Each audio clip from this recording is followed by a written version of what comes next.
Thank you all for being here once again, listening to my speech of celebration of a person, place, or thing that is important to American pop culture. Georgia Bing once said, "There's no time like the present." I like to say there's no time like the time I spent here at A&M, and I think that is largely owed to my man, Johnny Manziel, also known as Johnny Freaking Football. The reason I think I'm so qualified to make this decision and make this, it's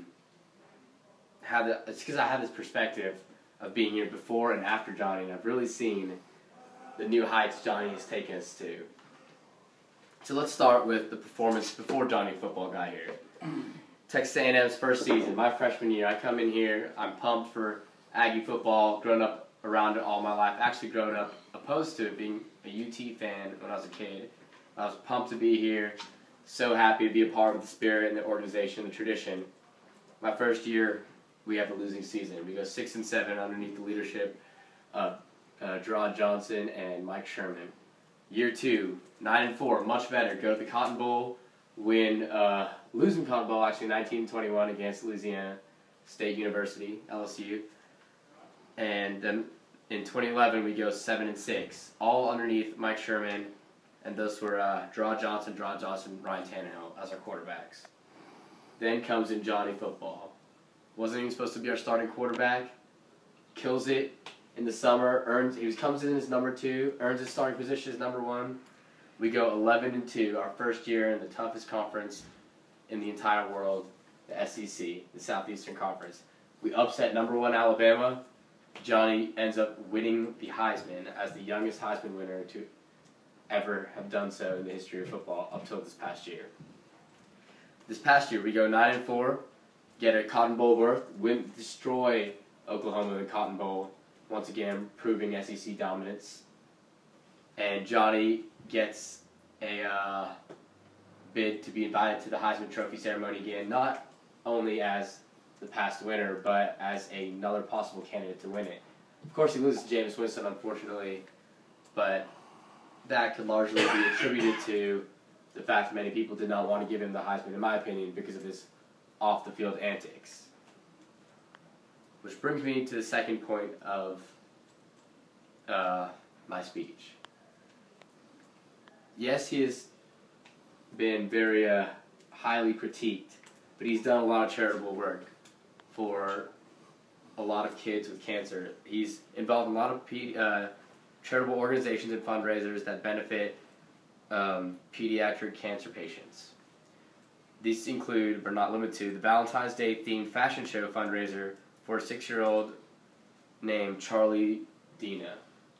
He flew all the way out from San Diego back here on Valentine's Day, not to spend it with a girl, not to party. He took his time off of his training in San Diego at that special QB camp to attend and help raise money for this one girl here in Houston. He's also been known to participate in Three Forks Golf Classic benefiting Team Connor Childhood Cancer Foundation, which the organization benefits cancer patients and honors Connor Atwood, who passed away fighting cancer a few years back. Now, this doesn't always receive the media attention that Texas A&M does, which is the third point of my speech. A&M has been elevated to new levels because of Johnny Football. Let's take the betterment of our recruiting classes over the past few years as an example.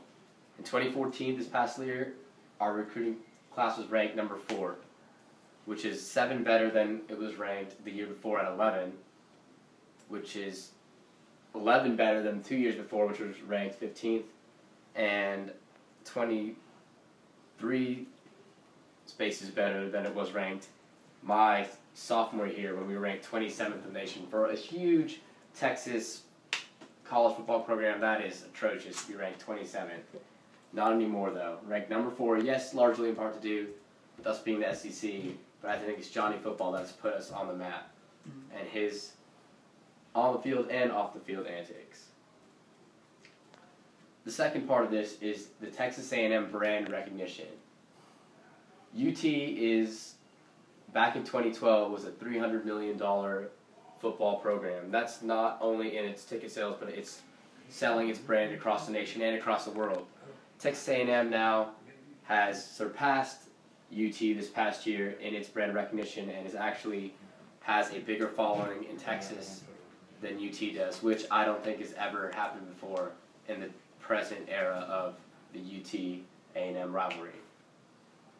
According to a telephone survey conducted last May of 2013 by the Houston Chronicle, 22% of people surveyed said they related to Aggies and were Aggie fans, and only 20% that said that they were related to Longhorns or were Longhorn fans.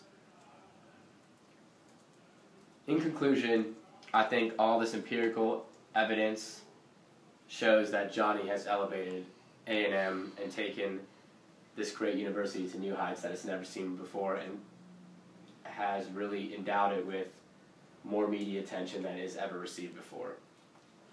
I think, yes, he isn't perfect. He's been over-criticized for stuff he's done that's bad off the field, but it's also important to remember that he's 3 years young. He's 2 years younger than me. The times he did these things, he was a teenager. He was a kid. He's grown a lot. He's matured a lot. He's about to be a professional athlete.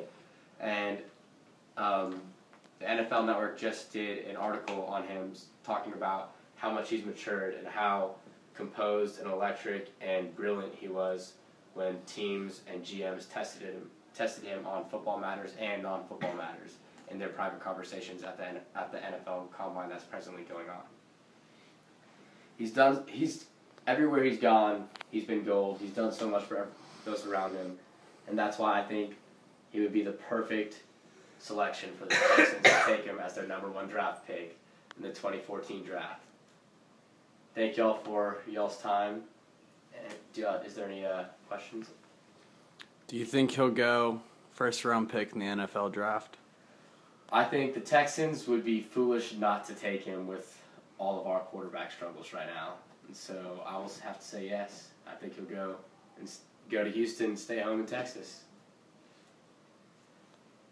Dakota, do you have a question or are you just agreeing? Gordon.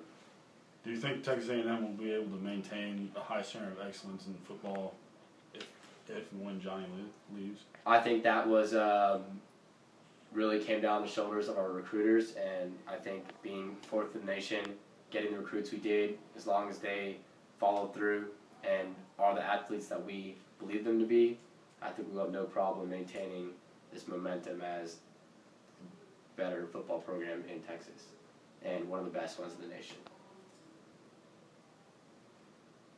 All right, thank y'all.